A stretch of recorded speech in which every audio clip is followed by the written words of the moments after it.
Hi, I'm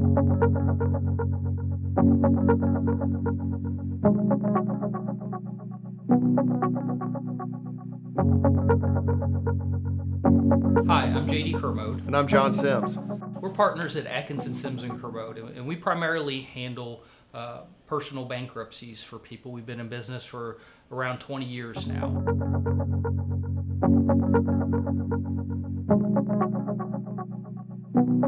One of the bankruptcies that we end up filing is what's called a Chapter 7 bankruptcy, which some people refer to as a liquidation.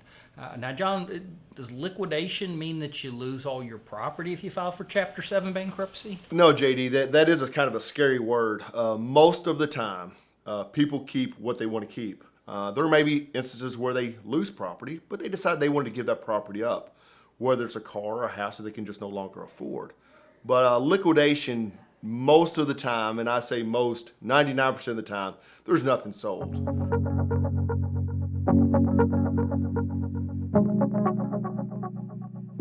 JD, explain a little bit how Chapter 7 works, if you don't mind. Well, Chapter 7 is basically walking away from a lot of your debts. Credit card bills, medical bills, balances owed on repossession, personal loans. Before you go in, we'll know, would you lose a piece of property or not in a Chapter 7? And that's one of the reasons you come in to meet with us, is so we can say, okay, if you file one type of bankruptcy, would you lose a piece of property that you want to keep? It's a much shorter process than a Chapter 13, and that's what most of our clients end up filing. Now, to touch on kind of what you were talking about is, what do you have to do normally just to keep your house or your car if you want to do a Chapter 7?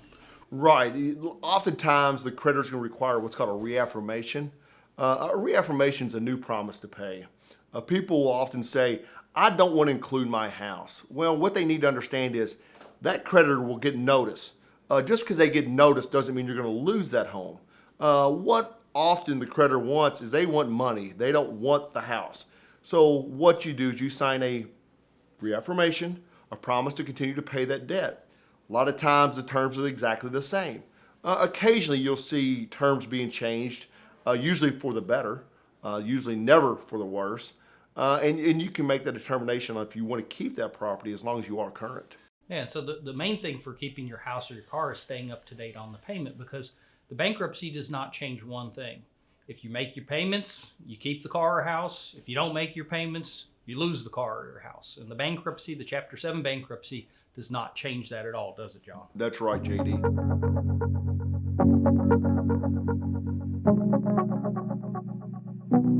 JD, what debts should people understand they might still owe after bankruptcy besides the debts they reaffirmed? Well, normally the debts that you can't get rid of are tax debt, student loan debt, child support, or alimony. And most of our clients kind of know going in that those are things that they can't get rid of it, and they understand that.